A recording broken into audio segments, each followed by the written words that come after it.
भाई सही में यकीन नहीं होगा तुमको जान के, लेकिन जॉन सीना का जो लास्ट सिंगल्स टेलीवाइज्ड मैच में विक्ट्री आई थी उनको, वो अगेंस्ट ट्रिपल एच था सऊदी अरेबिया, जो 2018 में इनका शो हुआ था। मतलब आप सोच रहे हो ऑलमोस्ट 5 साल का टाइम हो चुका है कि जॉन सीना को टेलीविजन पर एक सिंगल्स मैच में विक्ट्री नहीं मिली है। वो तो अभी रिसेंटली उनकी टैग टीम मैच में विक्ट्री आ गई थी जो उन्होंने स्मैकडाउन पर रेसल किया था बिल्कुल 2022 के एंडिंग में। लेकिन अगर आप सिंगल्स मैच की बात करो भाई, तो जॉन सीना को जीते हुए 5 साल हो चुके हैं डब्ल्यू टेलीविजन में।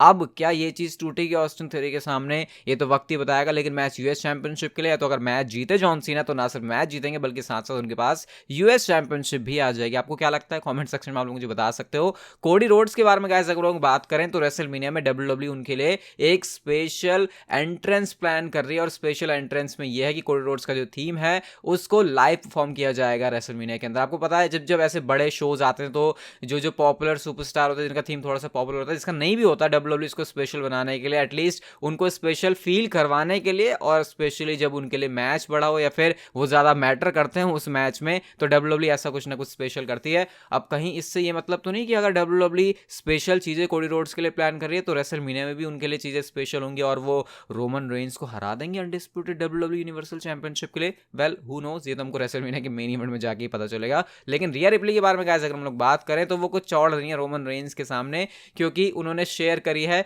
अपने टिकटॉक की फॉलोइंग रोमन रेंस के सामने, और यहाँ पर रिया रिप्ली ये बता रही है कि मेरी फॉलोइंग रोमन रेंस से ज्यादा है, और वो लिखती हैं एक्नॉलेज मी। वैसे हम इंडिया के लोग तो क्या ही सीरियसली लेते हैं टिकटॉक को, चाहे किसी की 10 फॉलोइंग हो या फिर 10 मिलियन। लेकिन हाँ, ये एक चीज थी जो कि रिया रिप्ली फ्लेक्स कर रही है रोमन रेंस के सामने और खुद को एक्नॉलेज करने के लिए कह रही है। अभी गाइस आपको पता है कि हमको रेसलमेनिया में सेथ रॉलिंस और लोगन पॉल का मैच भी देखने को मिलेगा। तो गाइस जो क्रिएटिव टीम है वो लोगन पॉल को जिताना चाहती है अगेंस्ट सेथ रॉलिंस, मतलब क्रिएटिव टीम का ये प्लान है। लेकिन डब्ल्यूडब्ल्यू के अंदर जो बाकी मेजोरिटी के अंदर लोग हैं और जो मैनेजमेंट है वो चाहते हैं कि सेथ रॉलिंस जीते रेसलमेनिया में। तो उस समय इस चीज को लेकर काफी कंफ्यूजन सा खुद डब्ल्यूडब्ल्यू के लोगों में ही है कि कौन से सुपरस्टार को इस मैच में जीतना चाहिए, और अगर लोगन पॉल इस मैच को जीतते हैं तो फिर बैकलैश के अंदर डब्ल्यूडब्ल्यू इन दोनों सुपरस्टार का फिर से रीमैच कर सकती है। ये गाइस बात आपको भूलनी नहीं चाहिए कि लोगन पॉल अब कोई सेलिब्रिटी वाले कॉन्ट्रैक्ट पर नहीं है डब्ल्यूडब्ल्यू के साथ में, वो एक फुल टाइम डब्ल्यूडब्ल्यू सुपरस्टार है। वो हमेशा शोज पर कंपीट करेंगे, और क्योंकि अभी वो इंजर्ड हो गए थे इस वजह से वो नहीं आते, तो काफी सारे लोग भूल जाते हैं कि यार लोगन पॉल तो सिर्फ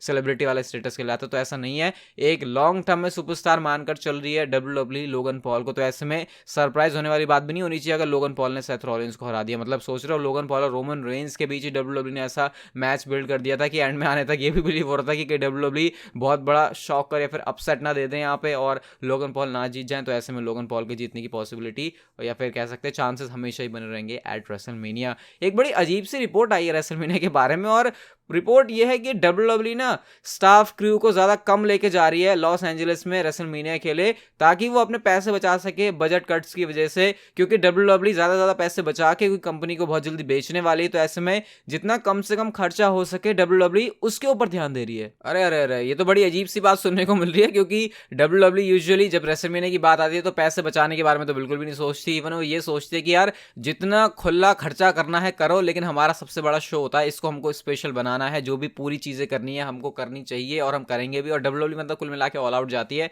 अभी ये कंफर्म कितनी है सच बात ये तो मैं नहीं कह सकता, लेकिन ऐसी रिपोर्ट आई है इसके बारे में, और ऑब्वियसली तो हमको पता भी नहीं चलेगा। ट्रिपल एच आके प्रेस कॉन्फ्रेंस में तो बोलने नहीं वाले कि हाँ भाई अब हमारी कंपनी बिकने वाली है ना तो हम कम खर्चा करेंगे। लेकिन ये बड़ी अजीब सी रिपोर्ट थी जो कि मुझे लगा आपके साथ शेयर कर देनी चाहिए। एक अच्छी रिपोर्ट भी है गाइस, और ये कंफर्म है डब्ल्यूडब्ल्यू की तरफ से, the legendary great Muta hall of fame में इंडक्ट होंगे। ये बात ऑफिशियल हो चुकी है, इस बात के रूमर्स हम लोग सुन रहे थे। तो अब रे मिस्टीरियो के साथ साथ ग्रेट मूटा ने भी ज्वाइन कर लिया है इस साल की हॉल ऑफ फेम की क्लास को। और गाइस जब बटिस्टा के बारे में अगर मैं आपको बताऊं उनका क्या स्टेटस है, आप ओरिजिनली उनको आई थिंक रेसलमेनिया 37 के लिए इंडक्ट होना था, लेकिन क्योंकि पैंडेमिक वाली चीज आ गई तो डब्ल्यूडब्ल्यू को लगा कि नहीं बटिस्टा को अच्छे से ही करेंगे, तो उन्होंने उस चीज को रोक के रख दिया था। अब गाइस इस साल के हॉल ऑफ फेम के बारे में बटिस्टा के बारे में ये अपडेट है कि वो इस साल भी इंडक्ट नहीं होने वाला, ऐसा रिपोर्ट्स का कहना है। ऐसा क्यों है? ऐसा इसलिए क्योंकि अपनी वो मूवी शूटिंग प्रोजेक्ट्स में बिजी हैं और अभी वो टाइम नहीं दे पाएंगे यहाँ पर डब्ल्यूडब्ल्यू को। तो पता नहीं भैया क्या ही है, अब डब्ल्यूडब्ल्यू सुपरस्टार तो हो गए थे वो, अब हॉलीवुड में चले गए हैं तो फिर टाइम अब तो मिलता नहीं है, तो इसीलिए वो नहीं आएंगे हॉल ऑफ फेम में, ऐसा भी रिपोर्ट्स का कहना है।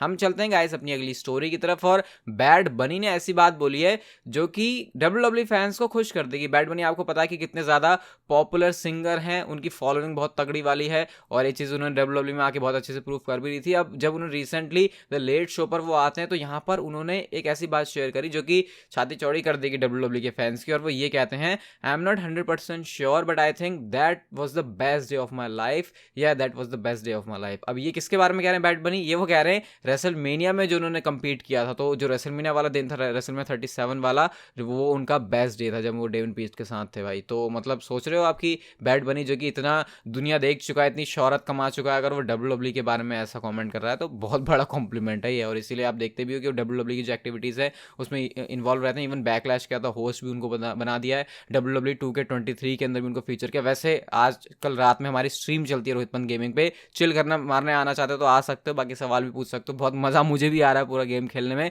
एक बार आओगे देखोगे तो आप लोग रिग्रेट नहीं करने वाले कि हम यहाँ पे क्या हो गए, इतना मैं आपको कह सकता हूँ। बाकी फॉलो लाइक सब्सक्राइब जो भी करना हो कंटेंट देख के करना, क्योंकि डेफिनेटली मुझे पता आप उसको एंजॉय तो करने ही वाले हो। हम चलते हैं गाइस अपनी अगली स्टोरी की तरफ और एक अल्टीमेटम सा निकाल रहे हैं भाई डब्ल्यूडब्ल्यूई के ऊपर। तो डंडा सा हो रहा है क्योंकि यूएसए नेटवर्क और फॉक्स जो है डब्ल्यूडब्ल्यूई से पूछ रहे हैं उनको अपडेट देने के लिए कि उनके करंट प्लान्स क्या है रेस्ट ऑफ द ईयर के आफ्टर रेसलमेनिया। अब ऐसा इसलिए वो पूछ रहे हैं क्योंकि अब उनके ऊपर ही रॉ स्मैकडाउन आती है, मतलब उनके ऊपर आती है, मतलब वो नेटवर्क है तो वीकली शोज का जो टेलीकास्ट है वहीं से होता है। तो वो जानना चाह रहे हैं भैया क्या प्लान है तुम्हारे, आगे बताओ जरा। अब डब्ल्यूडब्ल्यूई की आपको पता है जो एक मोटी कमाई का हिस्सा है वो अपनी टीवी डील से ही आता है, तो ऐसे में रिस्पॉन्सिबल भी होती है डब्ल्यूडब्ल्यूई यहाँ पर उनको बताने के लिए। अब देखते हैं डब्ल्यूडब्ल्यूई इस पर क्या जवाब देती है। बट ये थोड़ा अजीब सा लगा सुन के कि भाई डब्ल्यूडब्ल्यूई के ऊपर भी किसी ने डंडा किया हुआ है ना, जो डब्ल्यूडब्ल्यूई सुपरस्टार्स के ऊपर यूजुअली करके रखती है। अब गाइस ब्रॉक लेसनर और बॉबी लैस्ली का मैच एलिमिनेशन चेंबर के अंदर क्यों हुआ, मुझे याद नहीं आ रहा मैंने क्या आपको ये बताया फिर नहीं, तो अगर मिस भी हो गया तो ठीक है कोई बात नहीं। ओरिजिनली डब्ल्यूडब्ल्यूई ने ब्रॉक लेसनर स्टोन कोल्ड के मैच को लेकर सोचा था, लेकिन क्योंकि स्टोन कोल्ड ने ब्रॉक लेसनर के साथ मैच करने से मना कर दिया तो इसी वजह से जो मतलब प्लान तो ये था कि ब्रॉक लेसनर और स्टोन कोल्ड का मैच होगा, इसीलिए डब्ल्यूडब्ल्यूई ने ब्रॉक लेसनर बॉबी लैस्ली को एलिमिनेशन चेंबर में निपटा दिया। लेकिन अब क्योंकि स्टोन कोल्ड ने मैच के लिए डिनाई कर दिया था तो फिर अब डब्ल्यूडब्ल्यूई अपने अदर प्लान्स के साथ जारी है, और यही रीजन है कि अब आपको ओमोस और ब्रॉक लेसनर का मैच दिखेगा एट रेसलमेनिया। वैसे ओमोस एंड ब्रॉक लेसनर का मैच ऑलरेडी हो चुका है और इन्होंने रिंग भी तोड़ दी है। समझ नहीं आ रहा, ये वाली वीडियो देख लेना जाकर रोहित पंत गेमिंग चैनल पे। हम चलते हैं गाइस अपनी अगली स्टोरी की तरफ और रेसल ओप्स की तरफ से एक ट्वीट आता है जो कि रेसल वोट्स एंड का सोर्स, और यहाँ पर ये बताते हैं कि बुच जो है पीट डन में दोबारा से बदलने जा रहे हैं। और ये वही चीज़ें जो कि ओरिजिनली प्लान की थी ट्रिपल एच ने, उन्हें रोक के इसलिए रख दिया था क्योंकि जो ब्रॉलिंग ब्रूट्स है वो वाली चीज़ उस समय ज़्यादा ओवर हो रही थी, तो इस प्लान को जो है थोड़ा सा पुश कर दिया था। लेकिन अब दोबारा से ट्रिपल एच जो है बनाने की पूरी तैयारी में आ चुके हैं और पीट डन बहुत जल्दी आ जाएंगे टेलीविजन पर, बुच वाला कैरेक्टर खत्म हो जाएगा। आज कमेंट सेक्शन में नीचे ड्रू मैकिंटायर के लिए तालियां होनी चाहिए क्योंकि फेटल 5 जो मैच हुआ था स्मैकडाउन में बिल्कुल भी फिट नहीं थे ड्रू मैकिंटायर। बिल्कुल एरिना में आके ये बात कंफर्म होती है कि हाँ ड्रू मैकिंटायर कंपीट करेंगे, वो थोड़े से बीमार थे। और गाइस बैक स्टेज ना ड्रू मैकिंटायर की जो रेपुटेशन है वो बहुत तगड़ी है इस मामले में कि कैसे बंदा बहुत ज्यादा हार्ड वर्क करता है। He is very much a locker room leader in that regard, मतलब कि जो ड्रू मैकिंटायर हैं वो बैक स्टेज ऐसे ट्रीट किए जाते हैं जैसे कि डब्ल्यूडब्ल्यूई के अंदर जो बहुत एक्सपीरियंस सुपरस्टार उनको ट्रीट किया जाता है, क्योंकि ये बंदा कभी भी काम से पीछे नहीं हटता। ये बात बैक स्टेज सारे लोगों को पता है, तो इसकी वजह से जो वाहवाही है वो थोड़ी सी बटोरी होगी डेफिनेटली ड्रू मैकिंटायर ने।